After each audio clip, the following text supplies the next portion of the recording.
Good morning students. आज का हमारा टॉपिक है नॉन कंजर्वेटिव फोर्सेस।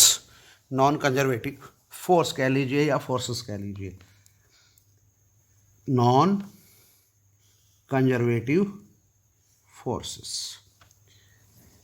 देखिए बच्चों, जो टॉपिक है काफ़ी आसान टॉपिक है। हमने कंजर्वेटिव फोर्स देख लिया, उसकी प्रॉपर्टी भी देख ली।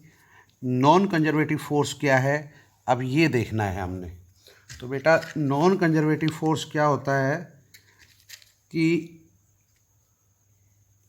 जो वर्क डन है वो आपके इनिशियल और फाइनल पोजीशन पर निर्भर नहीं करेगा। ये याद रखिएगा, वर्क डन जो है वो इनिशियल और फाइनल पोजीशन पर निर्भर नहीं करेगा।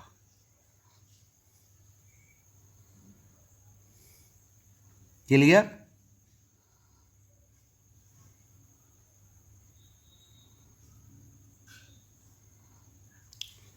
देखिए, force is said to be non conservative. Force जो है वो नॉन कंजर्वेटिव फोर्स होता है इफ वर्क डन बाय और अगेंस्ट द फोर्स, फोर्स के द्वारा किया गया काम या फोर्स के विरुद्ध किया गया काम बाय फोर्स और अगेंस्ट फोर्स। समझिए इस चीज को। ये कह रहा है कोई फोर्स जो है वो नॉन कंजर्वेटिव होता है अगर फोर्स के द्वारा या फोर्स के विरुद्ध किया गया काम, जब एक बॉडी को एक पोजीशन से दूसरी पोजीशन पे ले जाते हैं तो किस पे डिपेंड करना चाहिए? किस पे डिपेंड करना चाहिए? Depend on path followed between these two position.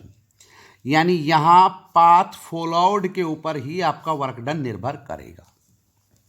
आप इसको दूसरे तरीके से भी समझ सकते हैं कि work done in moving a body from one point two another point does not depend upon initial and final position.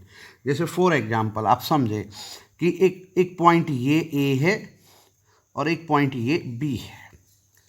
आप बॉडी को मूव कराते हैं ए से बी पे ऐसे पाथ 1 के थ्रू।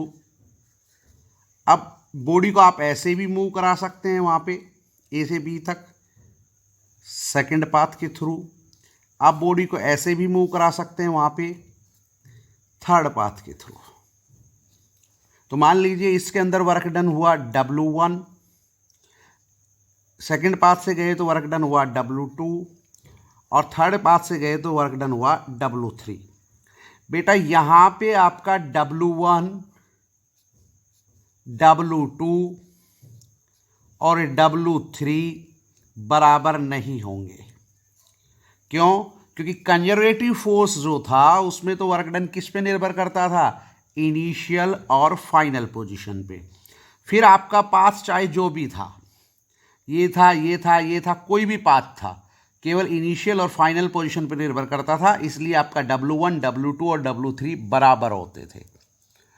वहाँ पाथ फॉलोआउट का कोई मतलब ही नहीं था, केवल इनिशियल और फाइनल पोजीशन का मतलब था।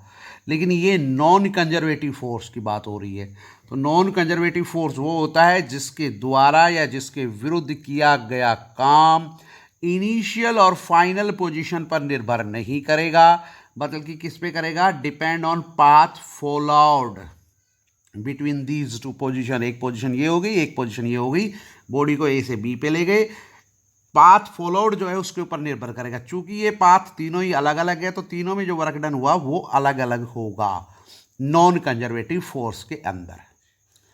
कंजर्वेटिव फोर्स होता तो ये तीनों ही वर्क डन बराबर होते। नॉन कंजर्वेटिव में ये तीनों अलग अलग होंगे क्योंकि ये पाथ पे निर्भर करता है। तो आपको समझ में आया होगा, नॉन कंजर्वेटिव फोर्स वो होता है जिसमें वर्क डन किस पे निर्भर करता है। नॉन कंजर्वेटिव फोर्स कौन सा फोर्स होता है? वो फोर्स होता है जिसके द्वारा या जिसके विरुद्ध किया गया काम does not depend upon initial and final position but depend upon path followed।